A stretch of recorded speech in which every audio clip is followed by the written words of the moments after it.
Telling Nasty. Welcome back to the TMF podcast. I'm your host, TMF, and today we're going to be talking about how life's hard. I had a whole thing set up for y'all, a whole conversation. Unfortunately, the audio was messed up, so I couldn't even salvage it. I was editing it all last night, all today, actually this morning, trying to see what I can do to save it, but unfortunately it doesn't look like there's anything I can do. So thank God I listened to my girlfriend. She had already told me to do a backup recording just in case. So yeah, I'm just go ahead and put that backup recording over the video. Hope y'all enjoy this episode. Once again, I got my dog TGB Tone coming in with a conversation. Unfortunately, like I said, y'all won't be able to hear that conversation this time.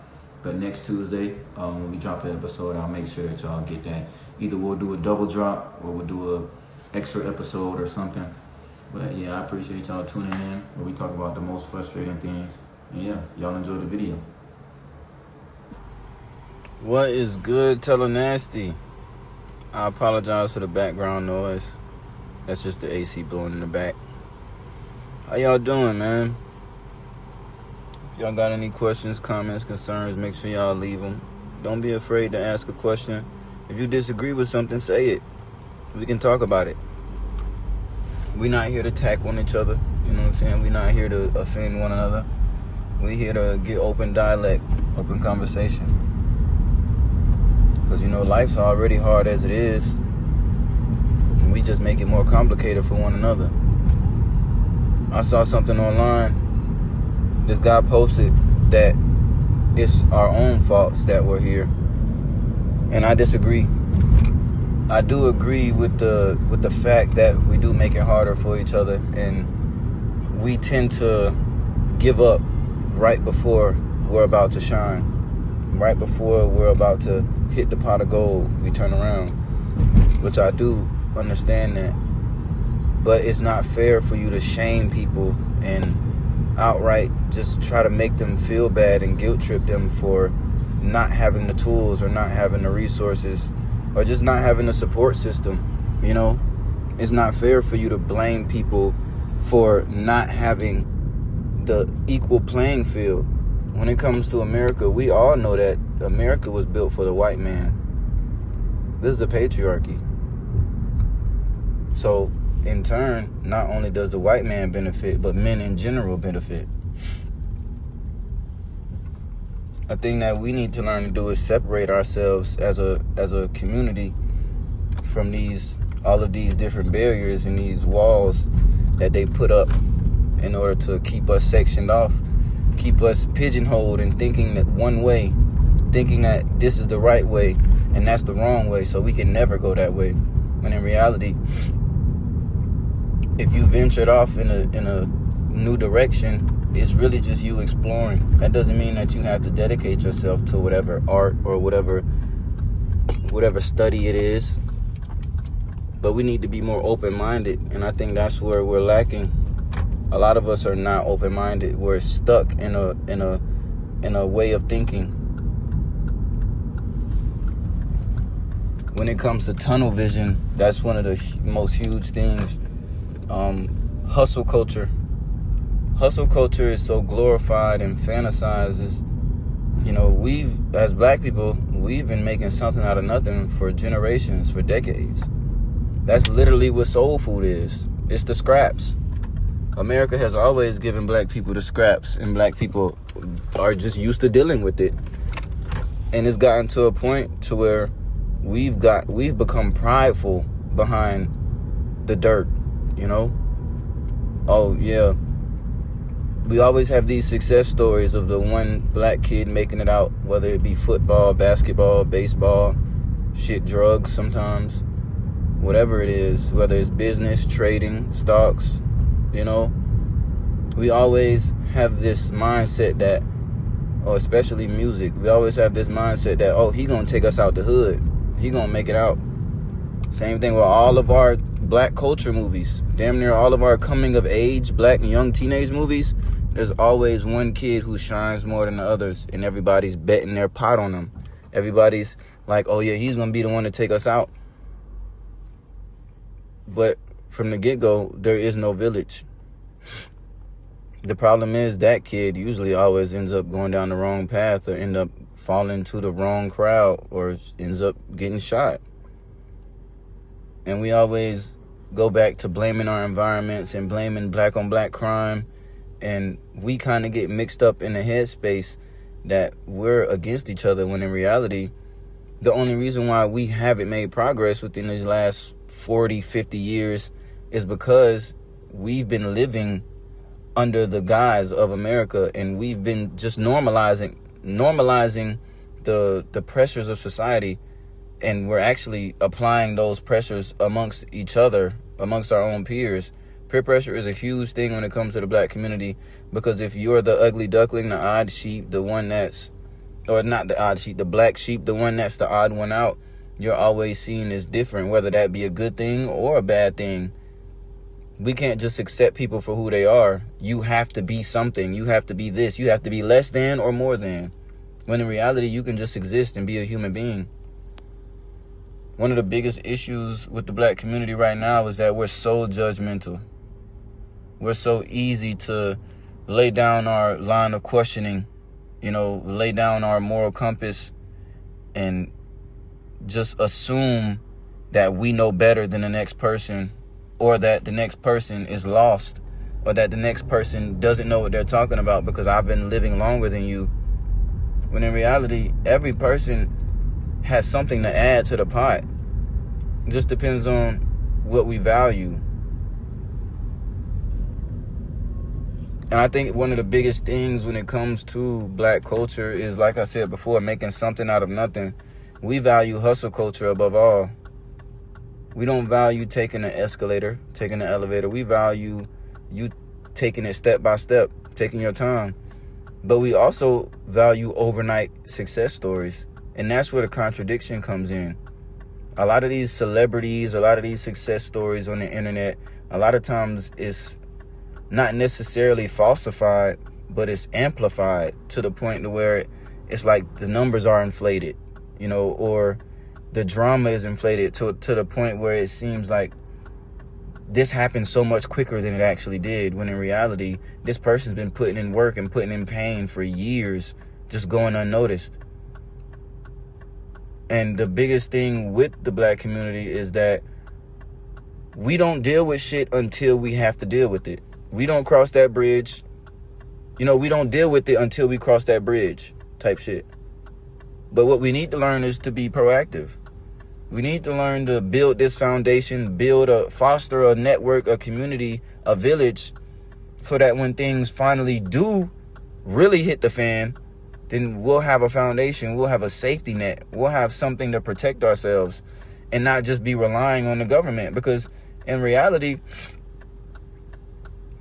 there's almost no way for us to be 100% reliable on the land, simply because we've been living this way for so long, for generations. And not only that, there are people who we cannot help. There are people who are too far gone to the point where you can't convince them. Because life is so hard sometimes, it does a toll on your mental. Especially when it comes to being emotionally frustrated, feeling like you can't express yourself, feeling like you don't have a break. Feeling like, life is so fast. You got your kids to take care of. You got your job to tend to. You got your bills, your car. And shit, your relationship, your family. There's so many different things on a daily basis that affect us and affect our well-being and our mental and our health. The problem is we've been living these lives that are really unhealthy.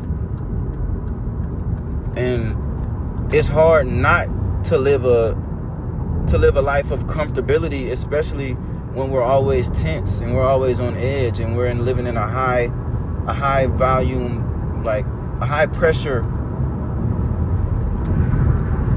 situation. Like America itself is a high pressure situation. It kind of makes you have to critically think about things.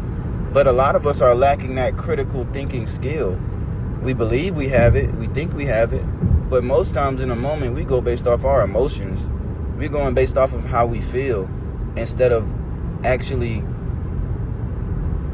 processing the situation and seeing what's going to be best for the long run. We just want to feel good in the moment, which makes sense because the lives we live, we're always rushing. We need relief.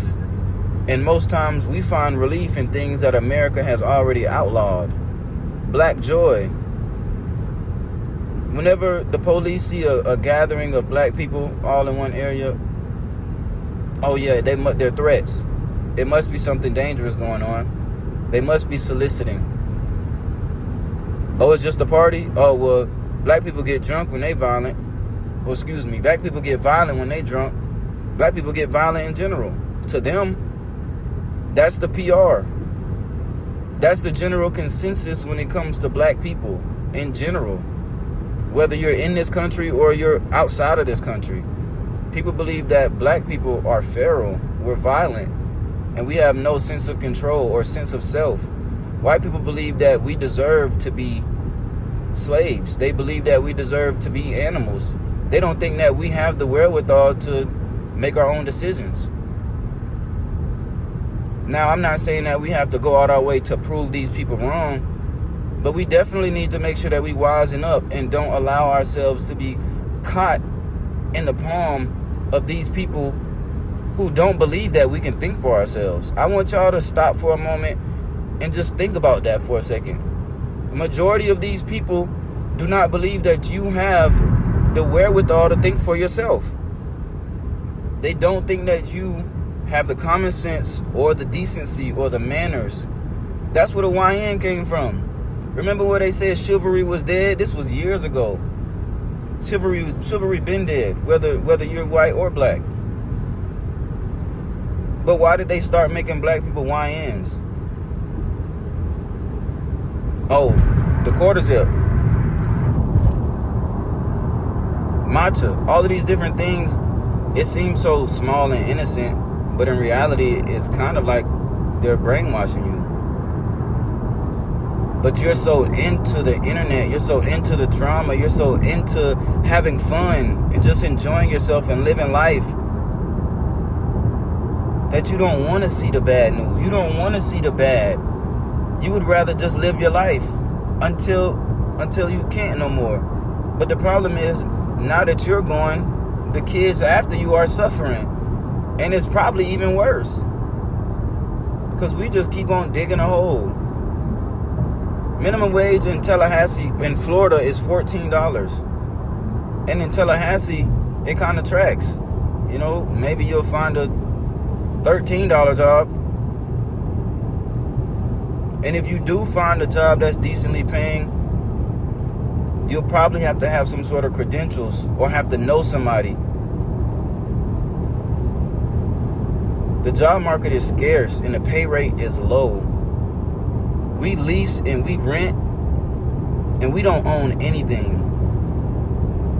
The same money that we get in our paycheck monthly is the same money that we're spending on our bills, on our lights, on our phones, on our cars. The same money, the same time that you put in when it comes to going to work, doing that overtime, picking up that extra shift, that extra day. That same time spent generating money, the same amount of money that you get every time, you could have been investing that time into building a foundation. Which, of course, this may sound like, he believe in a fantasy. No, I believe in hard work. I believe in dedication. I believe in taking the time to truly build and sculpt what it is that you want, the idea that you're envisioning. Don't settle. And we've been settling for so long. They really give us less than the bare minimum. So when we finally do receive the bare minimum, we're so excited about it because we've never gotten this much in our lives. We're used to dealing with scraps. We so used to DIY, doing it our damn selves, to the point where when we finally do get a little piece of something that means something, we waste it real quick because we're just not used to it. And then here comes those people who are like, see, if we would have gave them 40 acres and a mule, they would have wasted it anyways. They wouldn't have known what to do with it.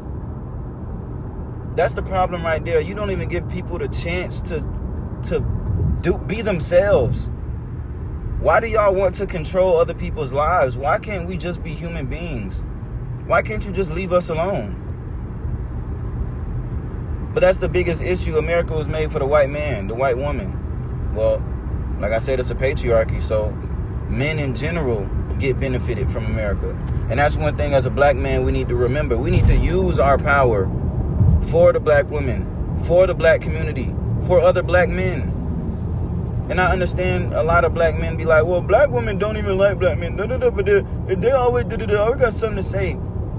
That's also because you're portraying character traits that are repulsive to women simply because you're an internet nigga and you don't even know that. You a fucking sheep. You're a lamb to the slaughter. Because you're perpetuating these same narratives that get women killed and slaughtered on a daily basis. A lot of y'all don't even know that black women specifically have been murdered, they've been murdered. This year alone, it's been at least, I want to say 28 victims. And we're in the eighth month of this year. You know what I'm saying? And honestly, I just lowballed like a motherfucker, and I apologize to anybody who's listening who knows the true statistics, but that's a part of the reason why I need more people who are into these things where I can have the statistics on hand, because I know there's been a lot of black women who have lost their jobs. Not even just black women, just women in general who have lost their jobs, who have died, who have been kidnapped, especially the little girls, the kids, the children. And it be these men in power. But a lot of us as men, we associate ourselves with the men in power once we start to get a little bit of money, empower ourselves. But what happened to your morals? Who are you as a person? You're too busy portraying these characteristics that the internet or that the media, like movies and TV, it portrays a certain type of masculinity, or you have to be dominant, or you have to be this, that, the third in order to bag the woman, get the hoes. When in reality, bro, just be your fucking self, bro. And if you are being yourself and that just comes off to be your internet nigga or whatever the case, then that's cool too. Keep being it though. Don't change it because you see another nigga add some other internet shit to his. No, bro, be your fucking self. Do it because it feel good, because it look cool. Don't do it because somebody else is doing it.